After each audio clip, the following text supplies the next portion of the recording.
ಯಾವುದಕ್ಕೋಸ್ಕರ ಬದುಕಬೇಕು?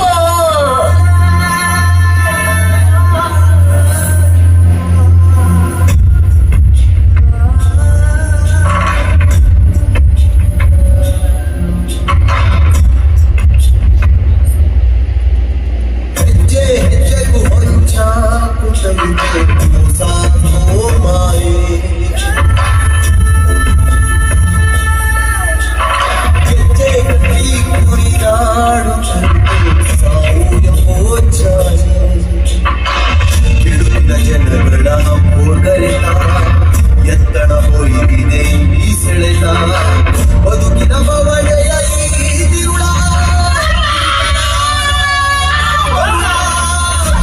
ಬರಾರೋ ಮಲ್ಲ ಜವನ್ಯಸೆಯೋ ಈ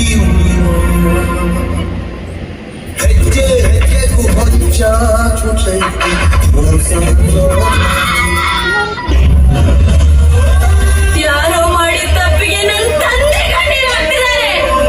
ಈಗ ಅವ್ರ ಕಣ್ಣೀರಿಗೆ ನೀವೇನಂತ ಹೇಳಿ ಉತ್ತರ ಕೊಡ್ತೀರಾ?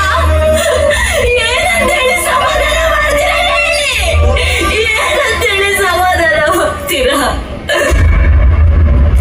ಹೆಣ್ಣಿಗೆ ಸೌಜನ್ಯ ಇರಬೇಕು ಅಂತಾರೆ, ಆದ್ರೆ ಸೌಜನ್ಯದಿಂದ ಇದ್ದಾಗ ಅವಳ ಮೇಲೆ ಅತ್ಯಾಚಾರ ಎಸಗ್ತಾರೆ. ಹೆಣ್ಣಿಗೆ ರಕ್ಷಣೆ ಎಲ್ಲಿದೆ ಸ್ವಾಮಿ? ಇಂತಹ ರಾಕ್ಷಸರು ಇರೋದ್ರಿಂದ ನಮ್ಮ ದೇಶದಲ್ಲಿ ಇಂದಿಗೂ ನಡೆಯುತ್ತಿರುವುದು ಅತ್ಯಾಚಾರ. ತಾಯಿಯಾದವಳು ತನ್ನ ಮಗುವನ್ನು 9 ತಿಂಗಳು ಹೆತ್ತು ಹೊತ್ತು ಸಾಕಿ ಸಲಹುತ್ತಾಳೆ. ಆದರೆ ಕಾಲ ಬದಲಾದಂತೆ ಮನುಷ್ಯನ ಮನಸ್ಥಿತಿಯು ಬದಲಾಗುತ್ತದೆ.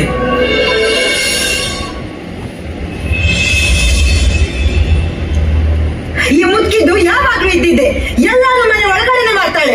ಥೂ, ಅಸಹ್ಯ. ಅಮ್ಮ, ನಾನು ಹೇಳಿದ್ರೆ ನಿಂಗೆ ಅರ್ಥ ಆಗ್ತಿಲ್ವಾ? ಯಾಕೆ ಈ ತರ ಮಾಡ್ತಾ ಇದೀಯಾ? ರೀ, ಈ ಮನೆಯಲ್ಲಿ ನಾನಿರ್ಬೇಕು ಇಲ್ಲ ಅವಳಿರ್ಬೇಕು, ನೀವೇ ಡಿಸೈಡ್ ಮಾಡಿ. ಹಲೋ, ಬನ್ನಿ ಅಜ್ಜಿ, ಹೋಗೋಣ. ಎಲ್ಲಿಗೆ?